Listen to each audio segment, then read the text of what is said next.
In past videos, I've given you proverbs and phrases and told you the meaning of them and which country they come from and things like this. But I've never delved deeply into their origins, how long they've been around, what they really mean. And I thought, I am going to find out. So I thought, I'll create a new series. It's an FYI series, but it's not like just telling you a list of proverbs and telling you what they mean, or a list of phrases and saying, oh, this is where it came from, this is partially where they came from.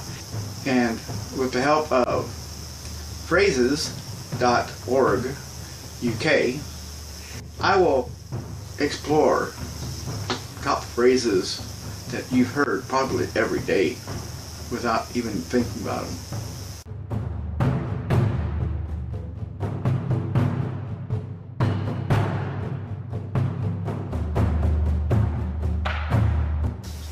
Hey people, how are we doing today? Time for a brand new series to start. FYI Origins. Now I wondered, how can I start this off with a bang? Now something I've heard, and I've even said it a time or two. And, well, let's get right into it. I'm going to try to keep this fairly short so that you don't get bored.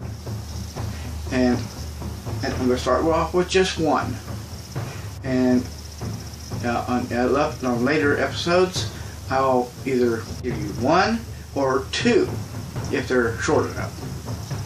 So let's dig in. What's the meaning of the phrase, the apple of my eye? Originally meaning the central aperture of the eye. Figuratively, it is something, or more specifically, someone cherished above all. But what's the origin of the phrase, the apple of my eye?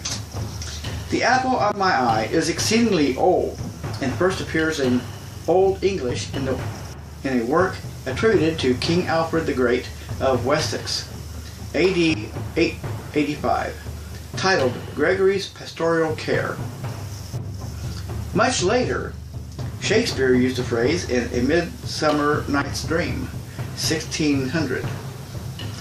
The flower of this purple dye, hit with Cupid's archery, seek in apple of his eye. It also appears several times in the Bible.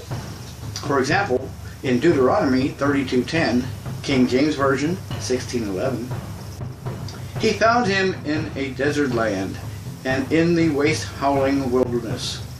He led him about, he instructed him, he kept him as the apple of his eye. And in Zechariah 2:8, thus saith the Lord of hosts, after the glory hath he sent me unto the nations which spoiled you. For he that toucheth you toucheth the apple of his eye. The phrase was known from these early sources, but became more widely used to the general population when Sir Walter Scott included it in the popular novel Mortality, 1816. Poor Richard was to me as an eldest son, the apple of my eye. Now that phrase goes back a very, very long time, and it still means the same today. Now I hope you found this very interesting, and if you did, give me a thumbs up, let me know that you found it interesting and liked it. If you're brand new to this channel, and you like what you see, then subscribe to my channel, because there will be more of these. However, make sure you comment and like this video so I know who I'm talking to. And you may, of course, if you wish, write me a letter. You can send it to Kenny Davenport at P.O. Box 198, Crossville, Tennessee 38557.